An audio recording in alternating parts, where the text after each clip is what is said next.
tonight. At this point, we'd be looking for any board members to declare any conflicts of interest if there are any. You are required to self-declare. Are there any to note? None noted. We'll proceed. Thank you. So at this point, we'd be looking for an adoption of the agenda. It was circulated to you in your board package, so I trust you've had a chance to look at it. We'd be looking for a motion to adopt at this time. Joyce, there's an amendment to the agenda. The HR committee report was not approved by all the members in time, so it's not going to be presented. Okay. All right. So Wade is looking for an amendment to the agenda to remove the HR report. So he's making the motion to amend. Do we have a seconder? Terry? Second. Yeah. Terry? Okay. So Wade has declared the reasons why. Is there any questions for Wade about the amendment? No. All in favor can say aye, or raise your hand so Claudette can count. It makes it easier. Aye. Yeah. We'll get the, Okay. Raise, Wayne. Leave your hand up and then we'll get the phone. Wayne? Aye. Wayne? Aye. Winston? Aye.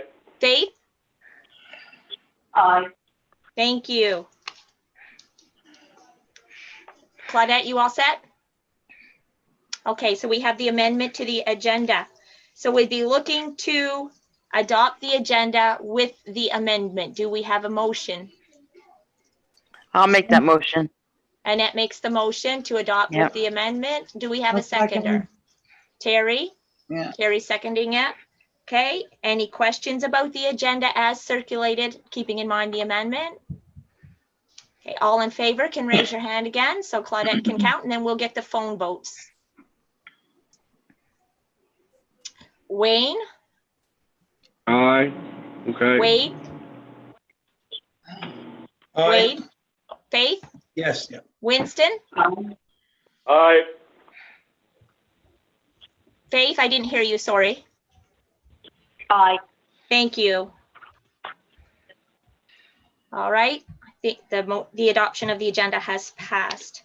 The next thing we'd be looking to do is to adopt the minutes of the April 23rd, 2020 meeting. Once again, they were circulated in your board package. Do we have a motion to adopt as circulated? I would move we adopt as circulated. Jim doesn't? You do move that they adopt as circulated? Yes. Okay, thank Yes, you, Jim. please. Sorry, if there's any I'll bit of an second echo it. or crackle, do we have a seconder, Wayne? Yep. Okay, any questions about the minutes as they were circulated? No questions?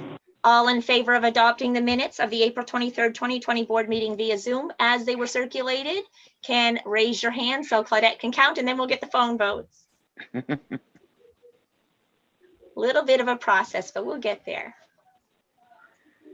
Perfect. Wade? Yeah, I approve. Yes.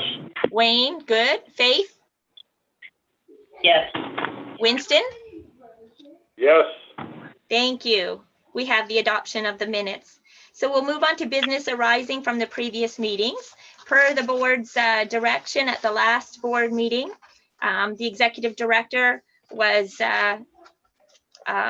directed to get an MOU together to sign with the auditors for their appointment, because our formal appointment is being delayed until we can hold an AGM.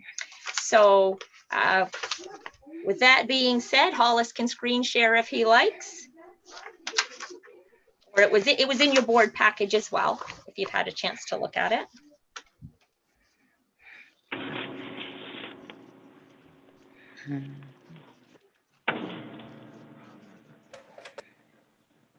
So that is prepared for signing and will be done. The phone conversations have already taken place, but we'll formalize it with the signatures. We'll move on to new business, committee and staff reports. We'll start with the executive director's report. Okay, it's in your package there, but I'll give you a brief rundown for those that don't have the package. So we are continuing to monitoring all the provincial directives with COVID and adjusting operations accordingly. We have reopened our planning office to the public as of May 25th. That was last Monday. We did a review, a plan of operations for both sites because they do operate differently. So we have two operational plans in place. We still have staff working from home because that's the only way we can actually accommodate social distancing at the planning office. And it really hasn't slowed anything down anyway by doing that. Lawrence Station is in full swing.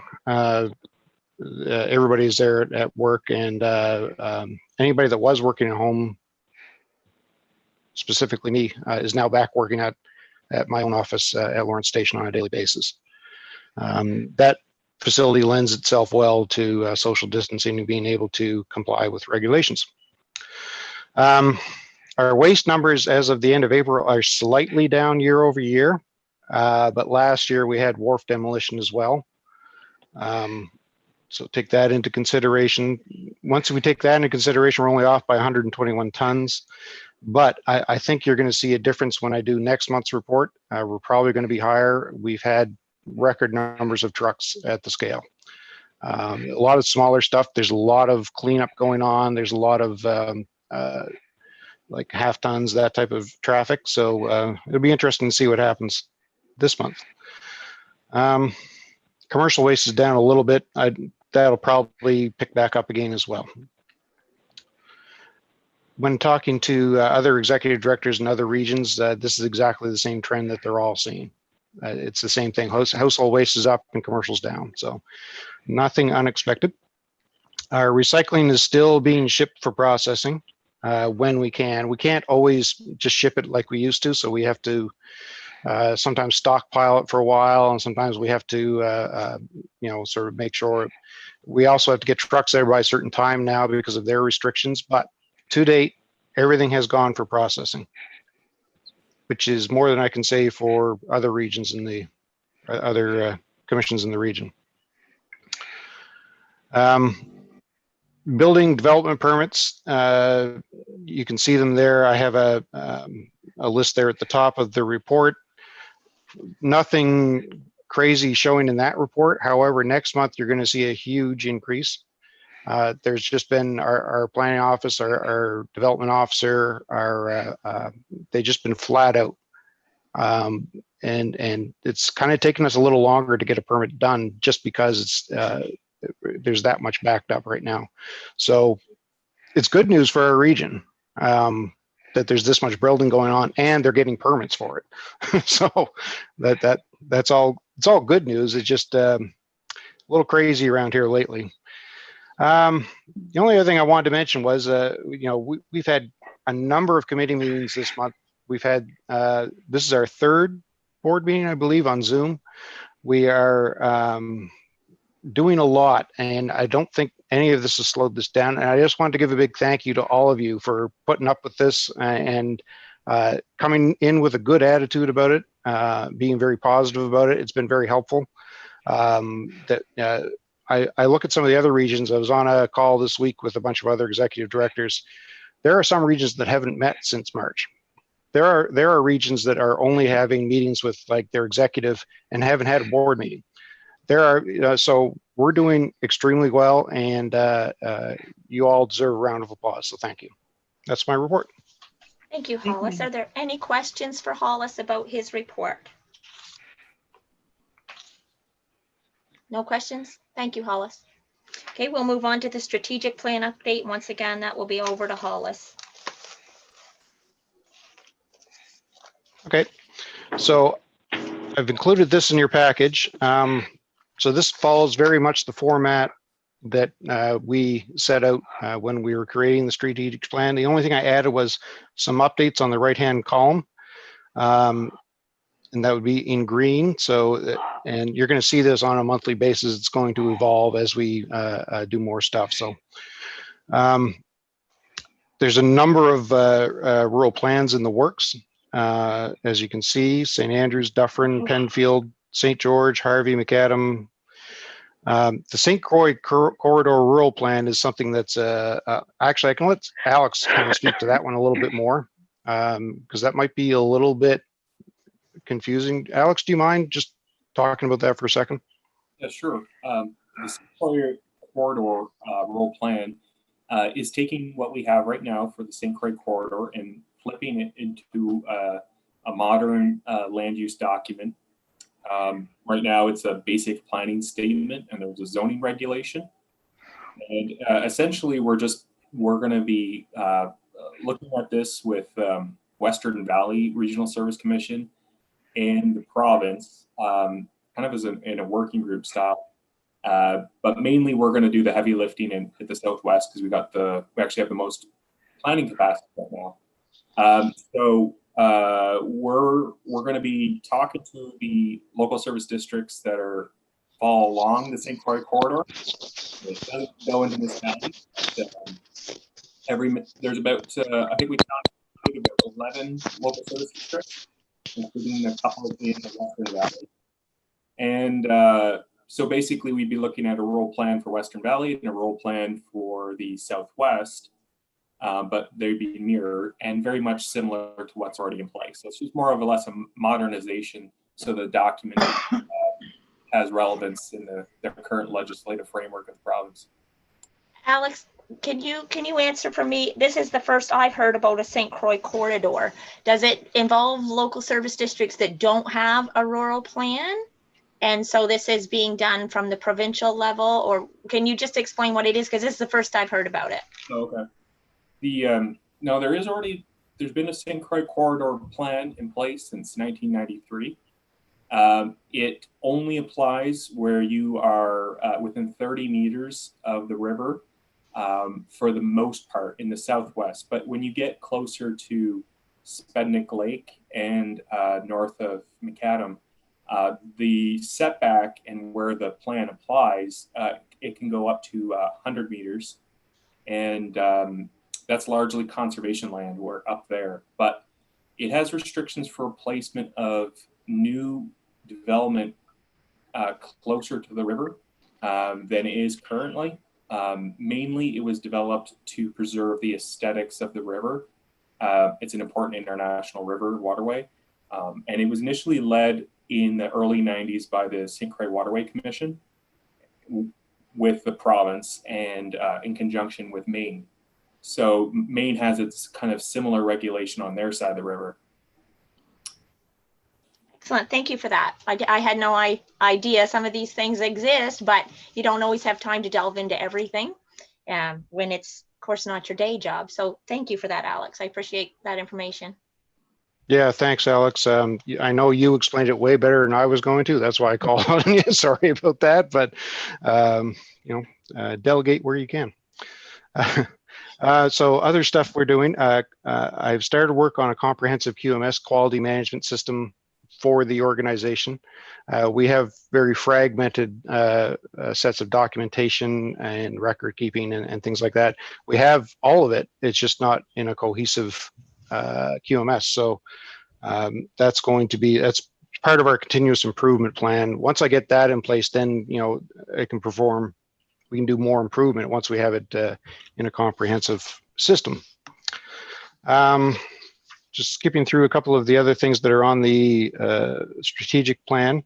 CPC meetings have been halted temporarily as a result of COVID-19 restrictions. I'm not sure where that's going to come out, but I'm assuming that that's going to happen once we have the ability to meet in person, because that was a sort of a different type of committee.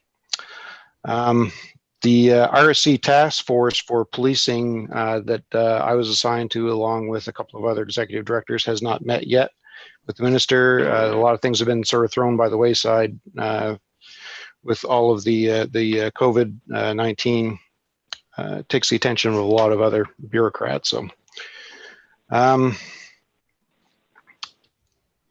same as the one thing that we do have out of COVID-19 is it kind of really accelerated that part of our strategic plan about adoption of technology. This is the manifestation of part of that. So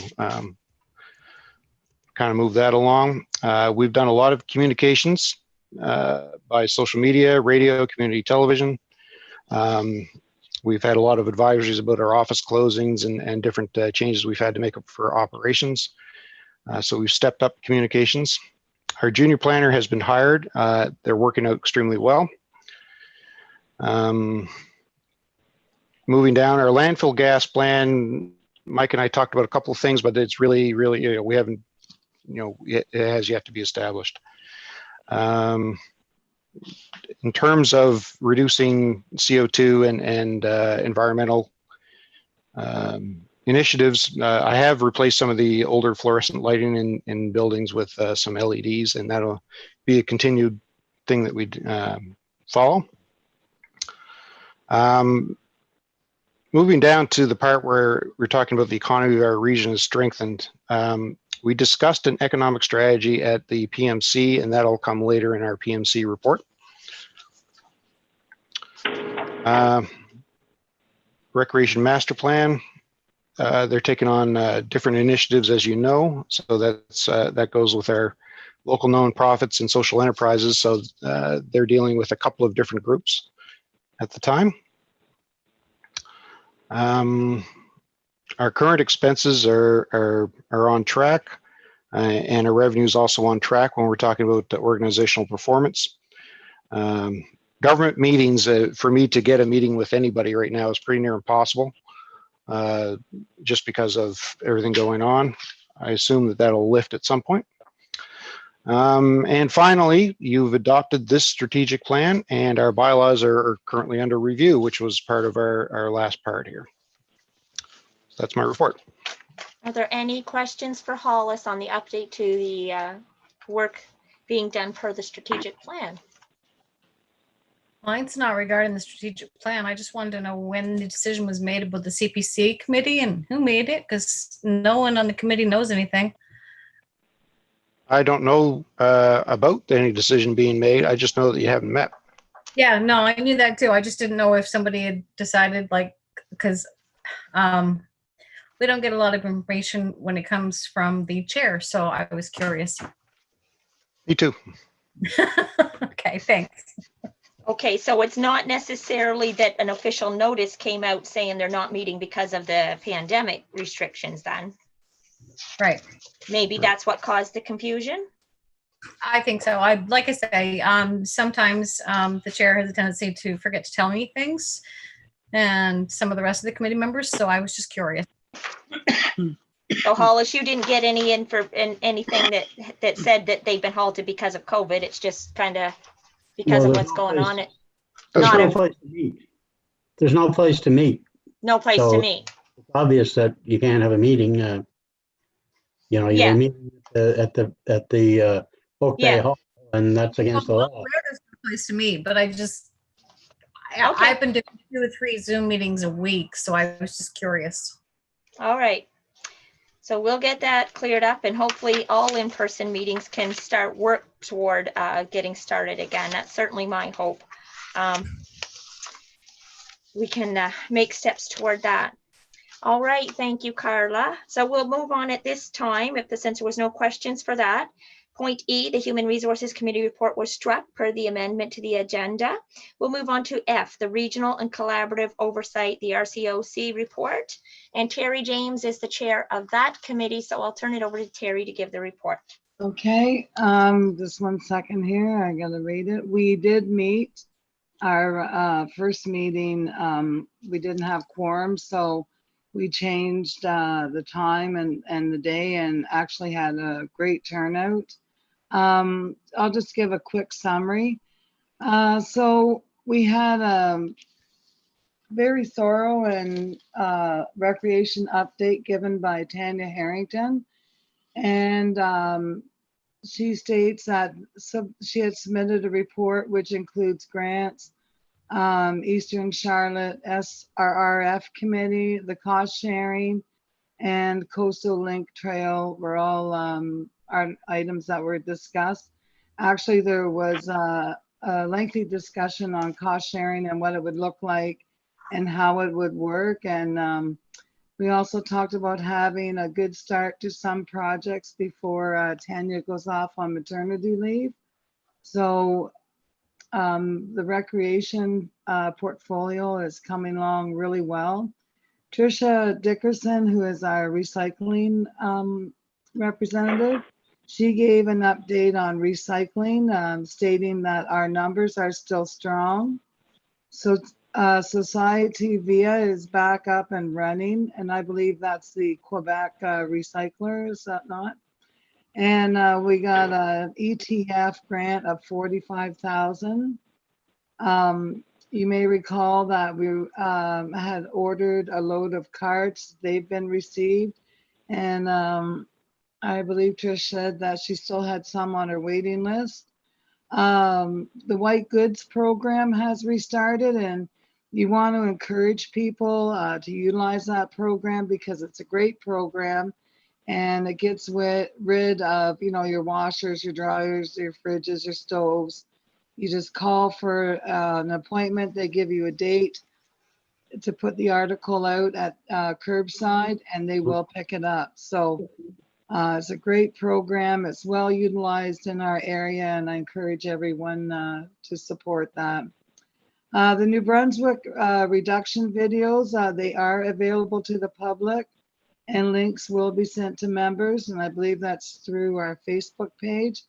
And the community leaf collection announcements can be issued through our app as well. Just one second while I pull up the second page. Right, we reviewed the municipal expenses. You may recall that the committee looked at 4 areas where municipalities pay tremendous dollars. Insurance, audit, there was 4, engineering, and legal. So we looked at the numbers that were provided. Some were actual, some were budgeted, and lightly identified perhaps 1 or 2 that we could collaborate on. But we have to look at that further, and that is currently being studied by the committee, but it looks promising. There were some municipalities that have not yet submitted their costs for insurance, engineering, accounting, and legal, and it was requested that they would send that into Connie in advance of our next meeting. So with all that being said, that concludes my report. Any questions? No questions? Thank you. No questions for Terry? All right, we'll move on to the next report. Thank you, Terry.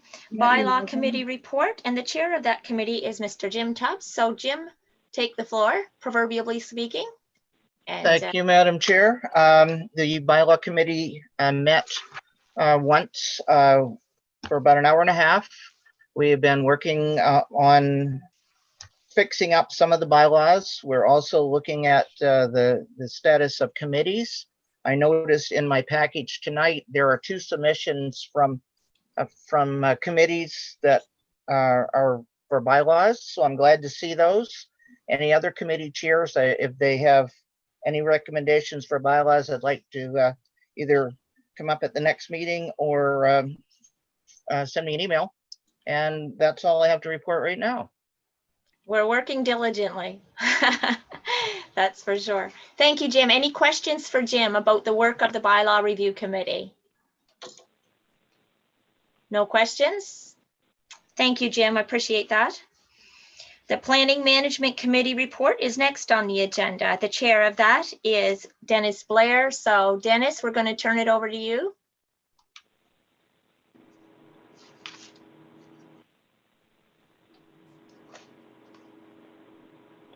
Okay, we had a meeting May the 20th, 2020. Starting out, Hollis Bartlett presented a list of renovations that need to be done to the planning office at 33 Wall Street.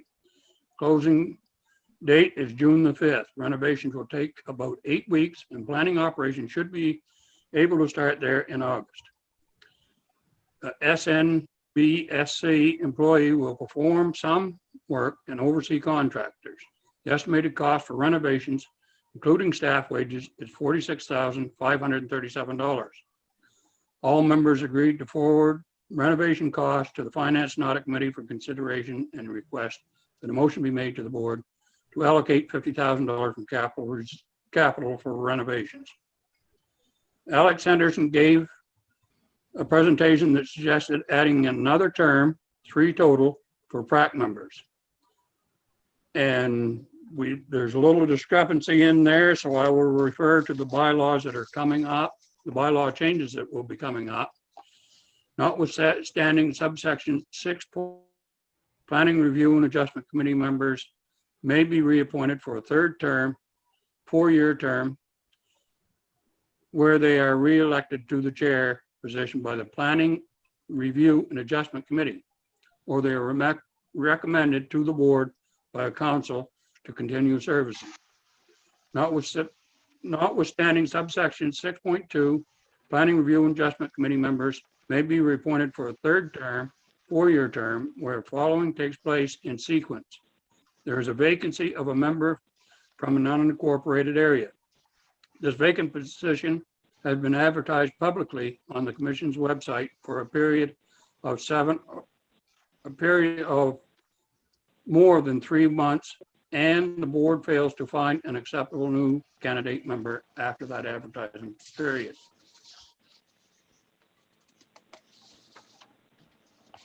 All members agreed to forward the recommendations for a draft to the PRAC bylaws version 7.8 to the board for approval, to be voted on at the June board meeting, as we have to wait the required amount of time. A new St. Stephen member for PRAC has not yet been found. However, council will continue to look for someone to join. Given the limited number of PMC meetings, a St. Stephen new member may be recommended directly to the board and not necessarily come through the PMC recommendation. Climate change adaptation plan is now available on the Eastern Charlotte Waterways website. And an ETF grant has been approved for SNBSC in the amount of $45,000 to implement this plan. Discussion was had on the best way to use these funds. Presentation will be given at the next board meeting, seeking ideas. High-level status update on local planning were presented by Alex. These updates included a PRAC appeal, municipal bylaws / plans in the works, rural plans in the works, inspection / enforcement numbers for 2019, online knowledge base and outreach program update, level 3 building inspector replacement and mentorship, planning permits / financial numbers for 2000. Alex and Heather strategy, including how we came to be involved and where the project is heading. Much work has been done to date. Future objectives are to present the research to municipalities so that they can attract development. SNBSC may assist with CMHC applications and / or planning of potential project sites. Alex presented a possible region economic strategy. After a short discussion, it was agreed to recommend to the board that the staff pursue the possibility of having this funded through federal and / or provincial agencies if it involves an implementation phase. Now, before I go on to a recommendation, I would like to go back with the board's permission to have Alex give a short presentation on the PRAC bylaws. All right. Alex?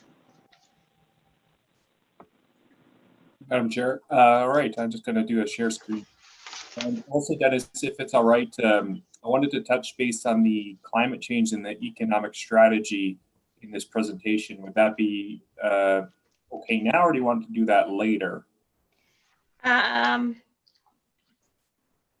Perhaps because Let's deal with the bylaws. Sure. let's deal with them. Let's deal with them in turns, Alex, on the PRAC bylaws. Okay. Go with that one first.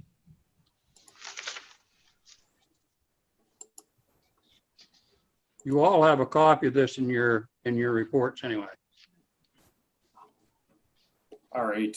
So this is basically what Dennis had read off, but the idea here is that we have some really good talent on our current planning review adjustment committee. It's a very difficult volunteer job, but a very important function. It's a technical committee, and we're looking at the possibility of asking the board if you would be all right with them serving a third term. Right now, 2 4-year terms. So this would be a third 4-year term, so 12 years in total. But there's thoughts about the idea of having potential new people come in and not preventing new people from joining if there's an interest in the community and region to serve on the planning. So there's some ways to do this. Right now it's 6.1 and 6.2. Those are the current bylaws about being a member. You can do 1 4-year term, and then you could be appointed by the board to a second 4-year term. But we'd be adding 6.3 and 6.4. So notwithstanding subsection 6.2, you could do a third 4-year term where you're reelected to the chair position by the PRAC. Or, in this case, in these members, recommended to the board by council to continue serving. The other option, if you're a member that doesn't have a council and you're not running for the chair position, you could go for a third term in the following situation where we put the position out to advertisement, and if we can find somebody who would like to join, then they could be considered by the board, and if they're accepted, they could take the place, that member's place. But if there's not somebody who could fill that position, then the board could reappoint that member for a third term. The idea being that, again, you allow for some ability for either a council or through the general public to decide if there's a new member who would like to sit on the PRAC and has the requisite skills to serve in that, as I said, fairly tough volunteer position. So that is it for this. All right. So that's notice of motion that's being given. There's no vote to take place on this notice of motion, and then a vote on these suggested changes to add 6.3 and 6.4 would happen at the June board meeting. Am I correct, Alex? Yeah, that's right. Yeah. Okay, so this is notice of motion. Are there any questions from any of the board members about this notice of motion? You can certainly take your time to read it and look through it after the board meeting, and then if you feel there are any issues or questions, there will be time for discussion again, of course. Also, before we go on to the final thing, I'd like to have Alex come on about the climate change adaptation plan. He has a presentation that he would give.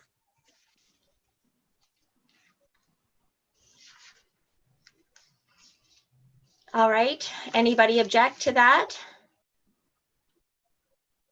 All right, Alex. Okay, thank you, Madam Chair. So climate change implementation. So there's a climate change adaptation plan, which was a partnership plan between the Service Commission and the Eastern Charlotte Waterways. Remember, this was funded 100% through Federation of Canadian Municipalities grant back in 2018, I believe. We also, before the end of the year ran out with the Environmental Trust Fund grants, we put in a grant application to see if there was a potential to a short implementation phase, a 1-year implementation of this plan, because there was a number of action items in it, and the plan itself recommended the Service Commission take on a implementation phase, being the only regional entity here. So there's key pieces that would need implementation for this regional climate adaptation plan. There's a plan to establish a regional climate change collaborative with EMO, municipalities, and the province. Basically, is to ensure that knowledge is in the hands of local decision makers on key infrastructure. So we're prepared for the changes to come with the climate. We want to make sure that this knowledge is in the hands of the public. There is a great data viewer that I know is coming out on June 1st. I don't want to steal ECW's thunder here, but this will be something that will be very important to make sure that the public is aware of. It's going to be publicly accessible and something everybody can go on to find out future sea level rise areas, wet areas, areas that are going to be subject to increased precipitation or other climate effects. The First Nations in our area also have key cultural sites that are at risk at loss. So there's a communication that needs to happen there. And somebody needs to take that work up with this community. And just general communications. So it's mostly, this work is mostly about communications, mostly to make sure knowledge is in everybody's hands, everybody's aware of it. Also, most of our municipalities have done their own climate adaptation plans themselves. And there's a lot of action items in those plans. So whereas most municipal staff are wearing a dozen hats or so each and are running around trying to do their jobs, there's a lot of things, these things could have the potential of just sitting on a shelf and never being looked at again. So the idea is to, these municipal plans have kind of formed an appendix to the whole regional plan on climate adaptation. And there's a number of action items in those which may be possibly to do in a 1-year time frame. So that summarizes what work could be done. But the question is, we got this money. What do we do with it? We could do a 1-year contract for an individual. That was kind of what we intended with the plan, to the grant application to the Environmental Trust Fund. But you could also look at it a different way. You could also just have this tendered out to a consultant or an external organization to take on.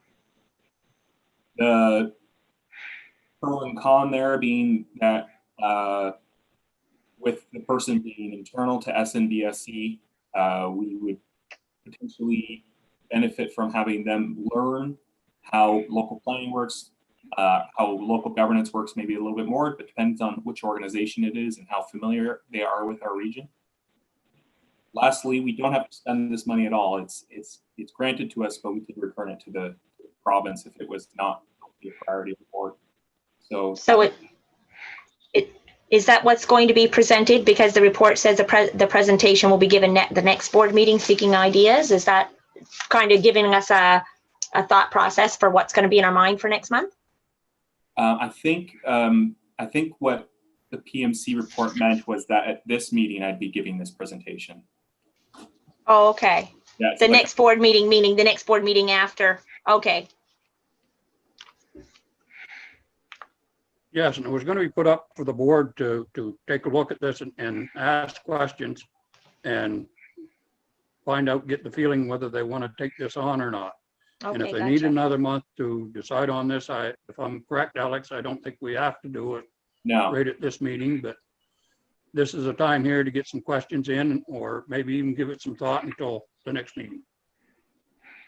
So you're asking us under your decision point to decide on a 1-year contract individual at those 3 points as to which direction we want to take?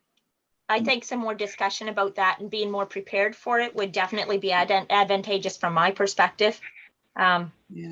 It's almost like it needs its own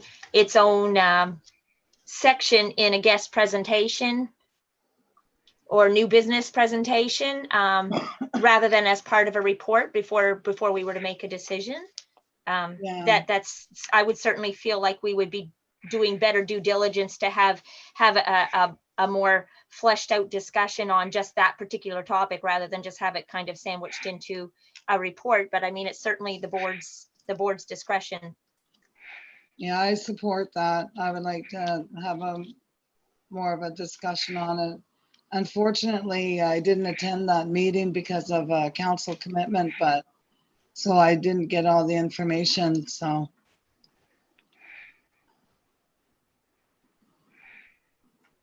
Is that the only 3 points, Alex, or is there more? I wasn't trying to stop you. No, that's fine, and you could wait. I do have to give ETF a response at the end of this month regarding any updates to our budget, but that's more to do with COVID and if that's changing your plans. So I think at this point, I'll let ETF know that we have no plans changed due to COVID. So, but it is possible the board might decide next month they don't want to do this. So that can always be an option. And this grant is separate from the 45,000 that came through the recycling initiative as well, wasn't it? The waste reduction. So we've had two grants get approved. Yep.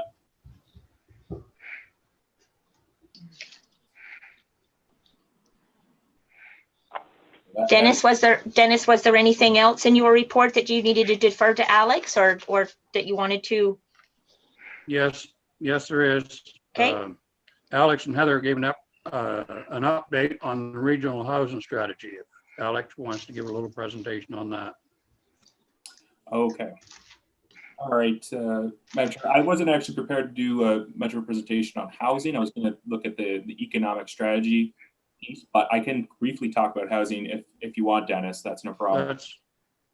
That's fine. We can move on to the regional economic. This has gone on quite a while, so okay. Maybe we can go on to the we could also, might I suggest, Alex and Dennis, that this is something that was discussed a lot at the particular committee level, but it wasn't really thoroughly presented to the board at any particular point, like how it came to be and how it's working. So I certainly wouldn't be against having that form part, maybe have a longer presentation at the next month's board meeting about some of these big initiatives that have been kind of working behind the scenes and are growing, so that you can fully delve into them rather than feeling pressured. Like Dennis said, it's been taking some time. We certainly don't want anybody to feel pressured to leave anything out. Oh, that sounds so good. if you're not prepared to discuss that tonight, I'm certainly willing to bring that to the executive committee and see if we want to add it to a further agenda for further fleshing out. Madam Chair, if I could, are you referring to the housing or the economic strategy? Kind of. Well, that particular one was the housing, because Dennis said you were going to address the economic one. Yeah, I'd be interested in hearing about the housing as well. Yeah, I can certainly give a very quick update, but it's I don't want to take too much of your guys' time. We can bring you back next month. That's fine if you want to, if you feel that would be better prepared. Yeah, perhaps you could send us out a fact sheet before our meeting so we could review it and be prepared to have questions for you. No, it sounds good. And we might actually have some more of a report formed by the next meeting anyway as well. So yeah, that could work out well. Madam Chair, if I could, am I okay to go on to the next part, which is the economic strategy? Well, absolutely. If that was the recommendation of the chair of the committee, yes. Thank you. It was. Okay, so referring to that discussion about the economic strategy, just quickly here, is that right now there's a missing component with economic development. There's nothing being done at the regional level, something that unifies us. We are one region, share resources, jobs. We buy goods and services from each other. We are connected. We are stronger together. Sometimes the problem is we compete individually, and that would make us weaker. So the idea is how do we work together, collaborate? Local governments do have they have economic development powers, and it's local economic development, so they're for their own communities. Not every council has their own strategy, how best to use the limited resources they have. And when we talk about economics, we're talking about more than just a municipal boundary. So what are the clusters of business activity that exist here? What has the opportunity to grow here? What infrastructure could we use at a regional level to benefit and develop these business clusters? And without a proactive plan, we may be just reacting. So sometimes ONB or Fredericton, being the province, comes up with ideas how to do this for us, but sometimes not always best suited to our region and or it's not tailored to what we need. So this is just a very rough graphic of showing what the various sizes communities are in the region and their main economic clusters. You know, tourism forms one cluster that spans the whole region in various parts of the region, some more than others, more prominent than others. And just ask some very basic questions. This is just a back of the envelope sketch of it. Seafood, food, manufacturing. What infrastructure is needed to grow this sector? Is there opportunities existing to further grow this? So the board has asked this question in its strategic plan. Is this something the Service Commission would like to take on as a mandate? And the answer you guys gave was yes, we want to look at it. So this may be an opportunity to do some regional planning work on economic growth. Now, at the same time, we don't have a mandate for economic development on us to do local economic development for our municipal partners. That's still a municipal responsibility for themselves to do. But just having a strategy could be a major value add to our municipal members. And that's what I'm talking about here. I'm not talking about providing a local economic development service to all our municipal members. But this is mainly just the strategy. Looking at that in itself, there's a number of things that are value add that I can think of as a planner for our region. For example, when our rural plans were developed 10 years ago, there was no thought about the on-land fishery and aquaculture industries majorly growing in our region. Now we're reacting to it. We weren't proactive about it 10 years ago. Had we been proactive, we would have actually been able to get more investment and properly plan for the infrastructure. What's happening now is the development's leapfrogging to places where there is no planning, and there's having major impacts on people. Or we're not able to approve certain developments because it runs contrary to the plan that never envisioned growth. So if we have a plan, if we have a strategy that informs our local planning, we'll do better local planning and be more responsive to new business opportunities for our region. That's just for planning. This could potentially have great impacts for how we develop grant applications, and also think about the idea of the Service Commission as an advocate for the region. If we were to look at putting together joint applications for infrastructure to ACOA, RDC, as the whole region in support of an individual municipality, because we know it has regional benefits, then there's a real need for that kind of work and understanding that what benefits one community benefits all. So this kind of thing could be developed potentially with the strategy first. And I think there's funding opportunities for this. The Regional Service Commission looked at committing to an implementation phase afterward. Again, it doesn't have to be a local economic development service. We're not talking about a new enterprise Charlotte here, but it could be something where there's a number of key pieces of infrastructure we put grant applications in for. There could be setting up the information with members. There could be a number of key things that needs to happen in our region to get us all working on the same page and working together on this area. And I've been talking to Kendall, future St. Stephen, about this idea. And he personally thinks it's a good idea, and explaining, what the value add could be. And for someone, one of the only people in our region really working at local economic development, he gets it. And I think there's an opportunity for other communities in our region to have a similar local effort for other councils to think about it. So that's basically it. That's the idea. All right, Alex, may I ask you a couple of questions? Back a couple of slides, you had the initials LGA, and on the next slide after you had FSS. Can you just give the board the definitions for what those mean so that we know what you're referring to? The LGA is the Local Governance Act. Okay. Yeah. Thank you. And then on the next page, or maybe a couple pages, FSS. Future St. Stephen. Okay. Oh yeah, future St. All right.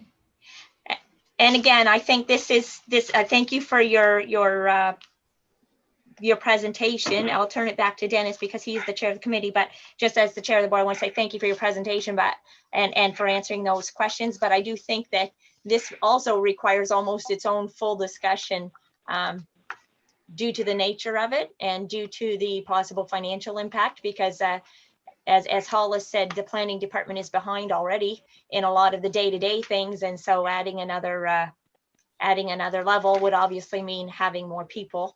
And you mentioned grants and all that, but I do think it's more discussions required. So you're going to have to be prepared to come back, I think. Can we ask a question? Yes, absolutely. In this economic strategy, should we not have recruitment? Well, that would be part of the more discussion that needs to take place that can't happen tonight. Definitely, it needs. No, but I think definitely. it should be on the list because that's holding back development. Looks like you got your homework cut out for you, Alex. And Madam Chair, if I could, the idea with this is not that I would write this plan. Right. A regional working group probably made up of people who are doing economic development, like Kendall, like maybe our OMD rep in the area, the one that, yeah. And right. I think we would form part of a working group, and it would be a partnership effort as opposed to just the Service Commission Planning Office doing this on its own. Okay. So that's cut, and I think that would be what the grant money would be to pay for a consultant, like an economist to do this. Excellent. And I think that's why just even that little bit of, I guess, perhaps misunderstanding on my part of what it meant is a good reason to bring you back. So we'll have to discuss it further. Absolutely. Is that everything you had, Alex, as part of that, or do I turn it back to Dennis now? I'm done yet, Dennis. Okay. Dennis, turning it back to you as chair of the committee. Okay, what we had was a recommendation to the board, but I just want to point out that they was going to take a look into funding, see if we could have it funded through federal or provincial agencies, if it involves an implementation phase. So the recommendation to the board is to discuss pursuing a regional economic strategy that results in an implementation plan for SNBSC, and make a motion to do so if that is the consensus of the board. And what that would entail, Alex would go or whoever and take a look and take a little bit farther and see if there's funding out there to fund this sort of a plan, and then bring it to the next board meeting. I thought we It's were on the going board, to you have can- a further presentation and discussion on this matter. I think that's what the Before- recommendation is. Would it be the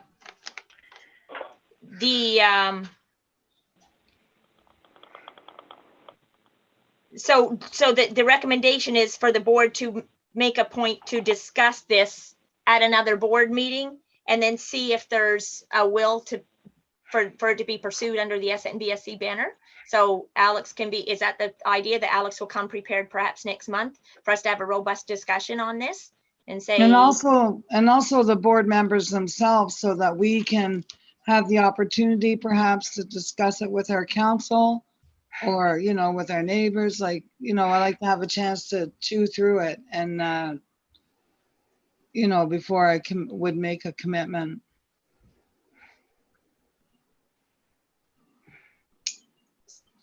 Well, I just put it there. It's up to the consensus of the board.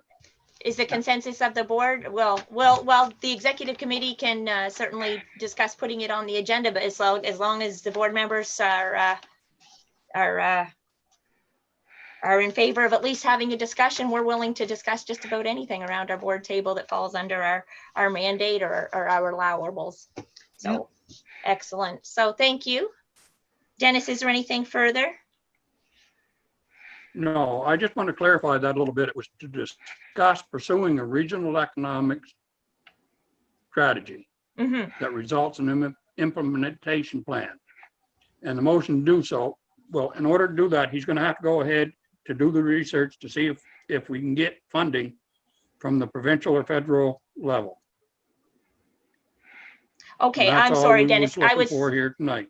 I'm sorry, Dennis, I was of the understanding that we would need to discuss the ins and outs of it and what it would be, what it would kind of look like, but so you could know what to go looking for, I guess. That was kind of where my mind was going with it. Is So there a cutoff date on the funding applications? Like, are we under pressure to get it done, or is it something that No. can wait until we have a chance to look at it?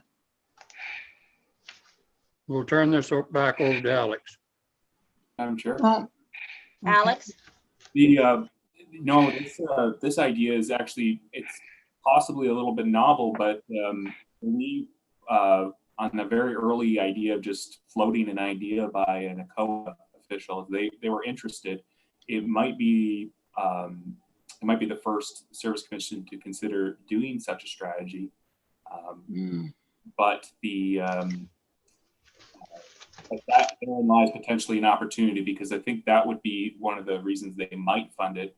Maybe wouldn't fund all 12 regional service commissions to do it. So it might be kind of a pilot. Right.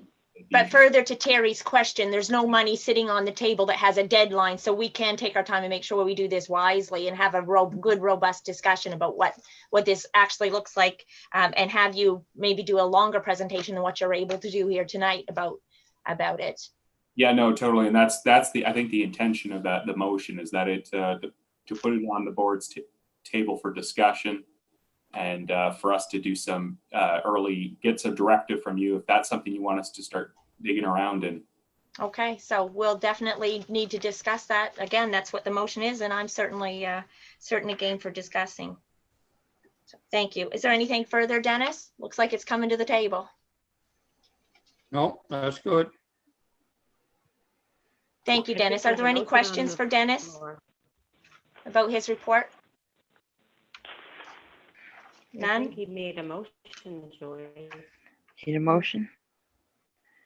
I don't think it was a formal motion to discuss. We don't need a motion to put it on the agenda. I don't. no. We'd probably discuss it at the executive committee level anyway and put it on the agenda at that time, right? Yeah. There was no motion made. No. Just to discuss it. All right.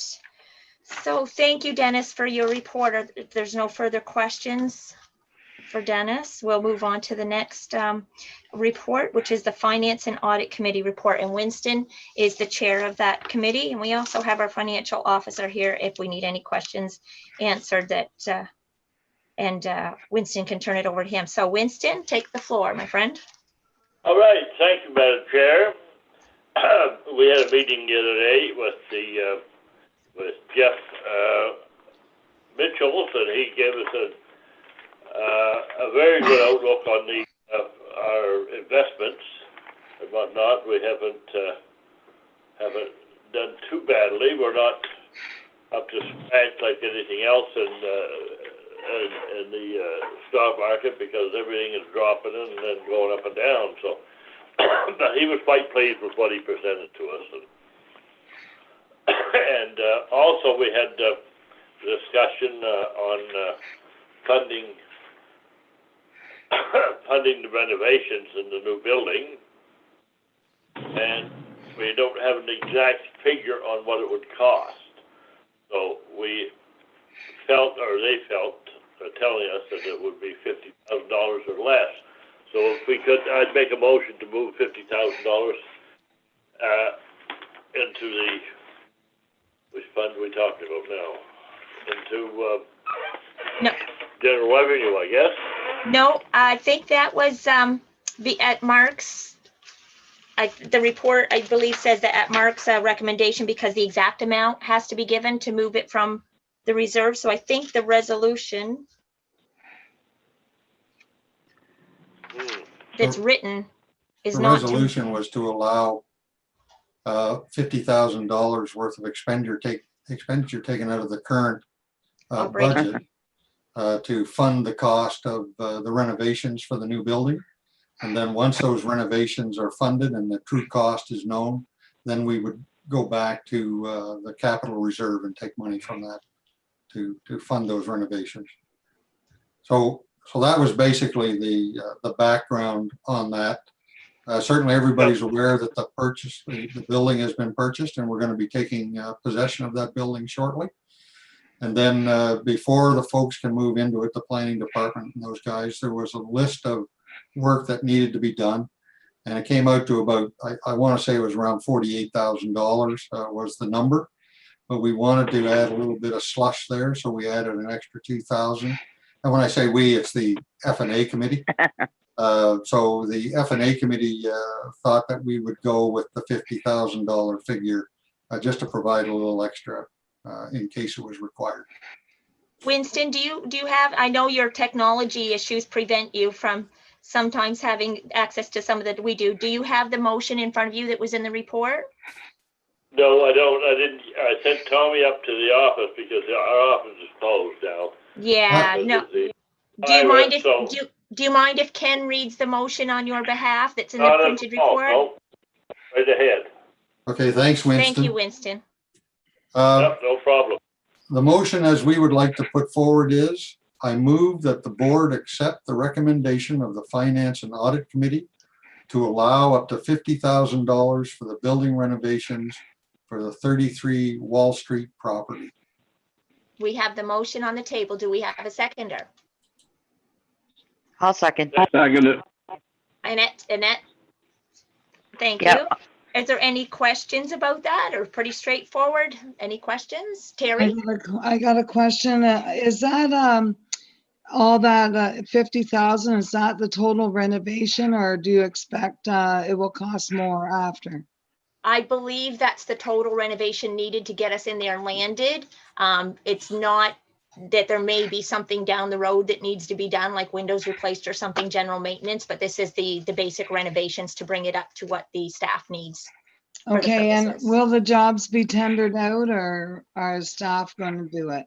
Hollis, do you want to speak to that? Sure. We have one staff member that's in charge of the contractors that we have down there. We don't have to tender anything out because it's just not that much money. The figure is, the estimate I've got is 46,000 and change. And part of that is, or a good chunk of that is actually staff wages. So it's not actually spending or writing checks for that kind of money. So it's an allocation of their wages. So when we go to transfer out of capital, just like we do with cell construction, where we have capital construction that we assign staff wages to, this is exactly the same thing. This will bring it up to, I don't anticipate it will need much beyond this for a long time. We inspected the whole thing. We wanted to make sure that we weren't going to be in for any expenses, next year, year after type thing. So this will pretty much do it, except for just minor maintenance stuff. Okay, thank you, Hollis. Are there any other questions about the motion? Yes, I have a question. Sam? Hollis, you mentioned that it wasn't a huge amount, but do we have a policy as far as minimum amounts that we are, or maximum amounts that we're obligated to tender, or is there any policy? $100,000.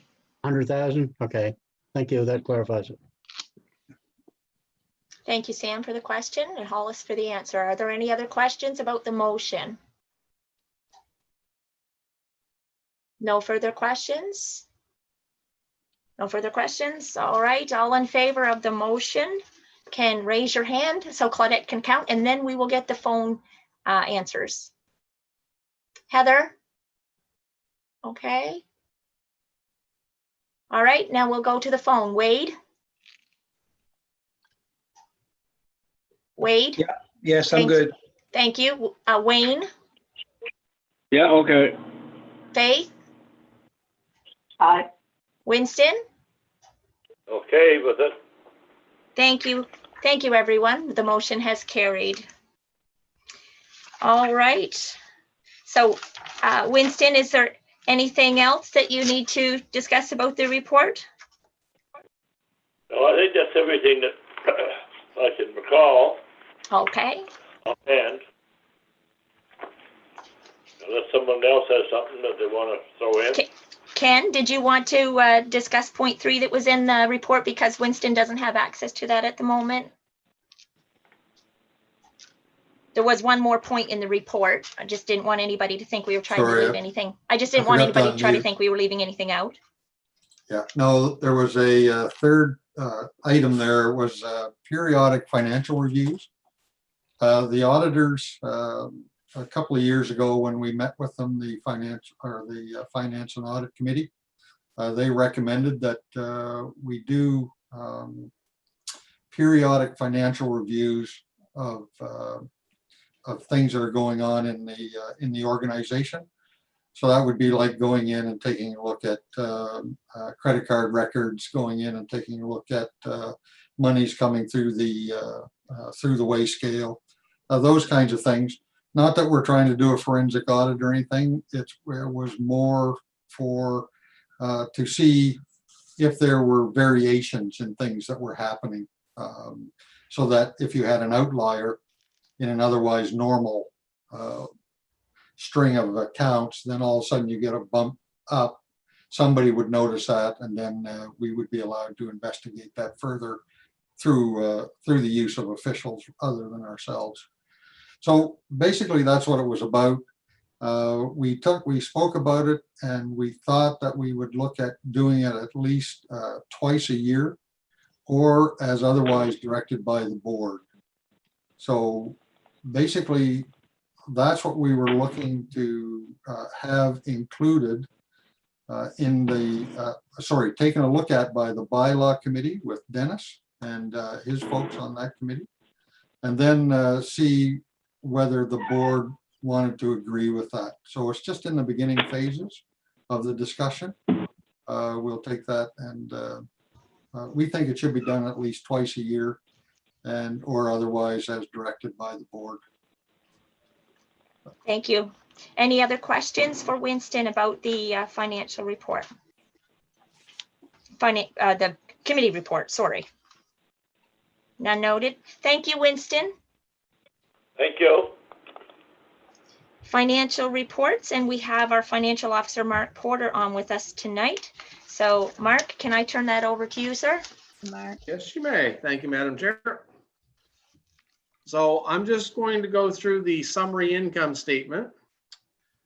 So for the first 4 months of this year, we currently have a surplus of $192,000, which isn't too bad considering what's going on. The corporate services, the bottom part of that page, that's just where it's allocated over to the different departments. On the next page, we have solid waste services. So just the solid waste department has a surplus of $161,000. And due to COVID, I just did a little analysis for the industrial, commercial, and institutional waste. After I take out the wharf wage or the wharf revenue from last year for demolitions, it's down about 20%. So we expected that because the commercial operations are shut down everywhere or very limited operation. The municipal solid waste is up 9.4%. So everybody's staying home, cleaning things up, making more of their own waste. So we see that. The US waste is up 3.9%. Joyce, you were laughing there, but I do have a honeydew list and it's slowly being Everybody does. Everybody does. And our C&D waste is up 3.8%. So in terms of dollars, it's about only a decrease of $17,000 in our revenue compared to last year for these items.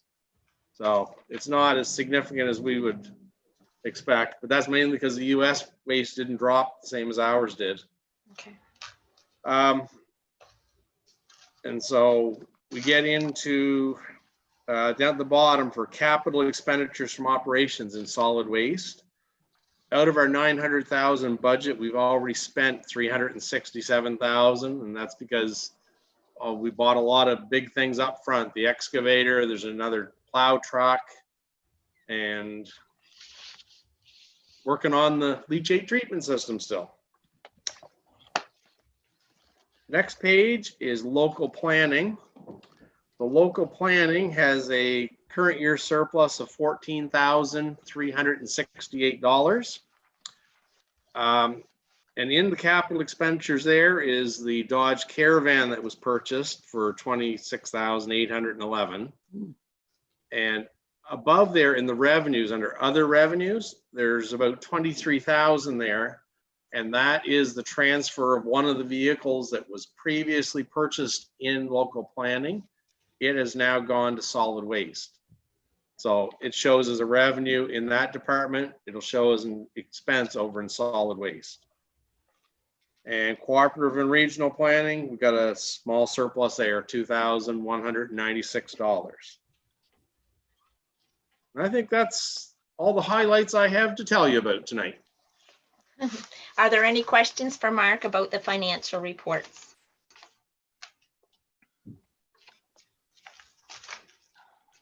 I just have one. I was just wondering how come it was changed from planning, the vehicle from planning to solid waste? There's only 2 vehicles in planning. So when they bought this new one, the other one shifted over to solid waste. It's We needed now a a- site truck. Okay. Yeah, we needed a truck. So this was the cheap way of doing it.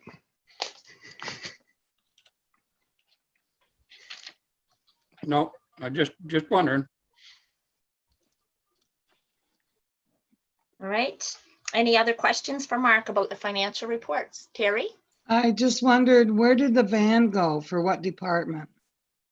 The vans, that's what shows on your statement now under local planning. That's the capital expenditures line. So the van went to local planning? Yes. And is that why the other vehicle went to solid waste? Yeah, previously local planning had 2 trucks. And they wanted the van, and so the half-ton truck just moved over to solid waste. Okay. All right. Any other questions for Mark?